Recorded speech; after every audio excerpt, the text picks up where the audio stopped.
Et si Tarble avait été envoyé sur Terre à la place de Goku? Tarble est né sur la planète Vegeta quelque temps avant sa destruction. Tarble a reçu l'ordre de son père, le roi Vegeta, d'être envoyé sur une planète éloignée au motif qu'il n'avait pas l'agressivité et les compétences de combat nécessaires pour être un guerrier Saiyan, classant Tarble comme un Saiyan de classe inférieure.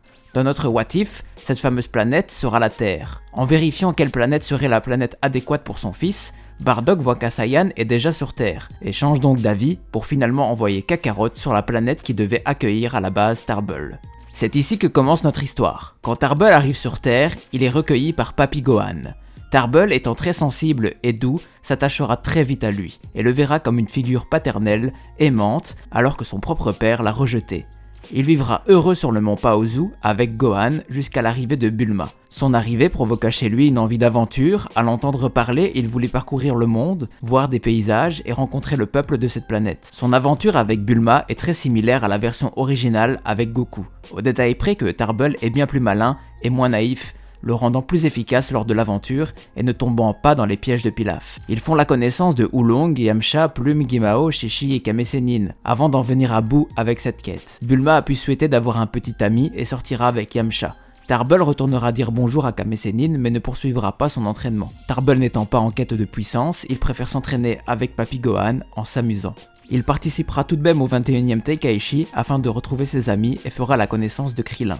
Tarble, Krillin et Yamcha passeront facilement les éliminatoires, mais Yamcha se fera éliminer en quart de finale face à Jackie Chun et Tarble face à Jiran, et suivi de Krillin, éliminé en demi-finale, lui aussi par Jackie Chun, le gagnant de cette édition. Peu de temps après, Gohan n'est plus tout jeune et tombe malade. Tarble se mit en tête de trouver les boules de cristal afin de le soigner. Il se frotte alors à l'armée du ruban rouge qui cherchait aussi les boules de cristal. Après sa confrontation avec le colonel Silver, il est en piteux état et monte dans un avion avant que le colonel n'arrive à se relever, suite à la violence du combat. Il arrive dans une région enneigée et se fait secourir par une jeune fille, nommée Suno. Il se réveille plus tard en entendant des soldats pénétrer dans la maison et s'en débarrasse. Suno lui raconte alors que le chef du village est détenu par l'armée du ruban rouge, forçant tous les hommes à chercher la boule de cristal pour le compte du ruban rouge. En entendant cela, Tarble s'empresse de réagir et fonce droit vers la tour. Il parviendra à déjouer tous les soldats, mais ne fera pas le poids face au sergent métallique, et décide donc de le fuir vers le sommet de la tour. Le sergent métallique était trop lent et finit par ne plus avoir de batterie. Murasaki est obligé d'intervenir, attrapant Tarble. Par chance, le général White laisse Tarble en vie après l'avoir roué de coups et volé son radar. L'armée du ruban rouge tue tous les habitants du village maintenant qu'ils n'en ont plus besoin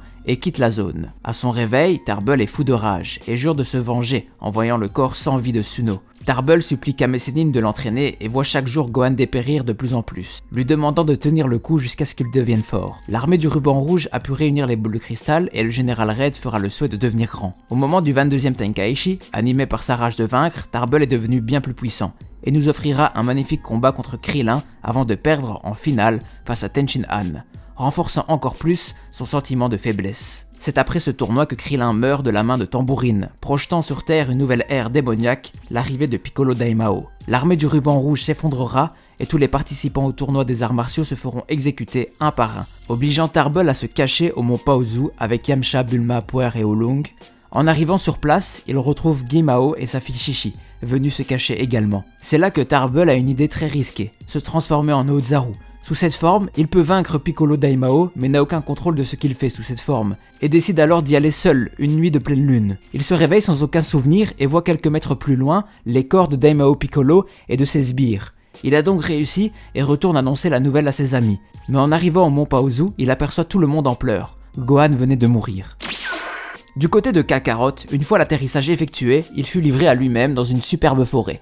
Il abandonna vite son armure pour une tenue plus confortable et explore cette planète. Il se rend compte que ce peuple est en guerre et qu'une partie de sa population souhaite exploiter les ressources de cette magnifique planète. Kakarot se fait remarquer et aussitôt attaqué.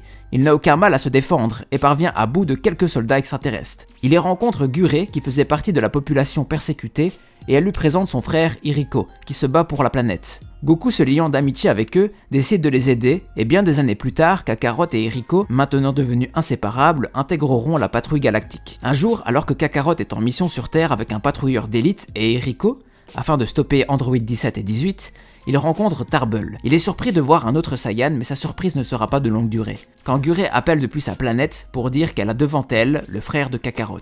Dans cette histoire, Raditz apparaît bien plus tard, car la planète de Kakarot est très éloignée. Il s'est donc souvent arrêté sur diverses planètes avant d'arriver. Tarble, avant l'intervention de la patrouille intergalactique, en a eu marre de perdre tous ses proches, et débloque le Super Saiyan, lui permettant de sauver le peu de population de la Terre. Tarble, Kakarot et Hiriko, aidés du patrouilleur d'élite, vont-ils venir à bout de 17 et 18 ? Kakarot va-t-il rejoindre son frère dans la cause Saiyan, ou en tant que patrouilleur va-t-il l'arrêter ?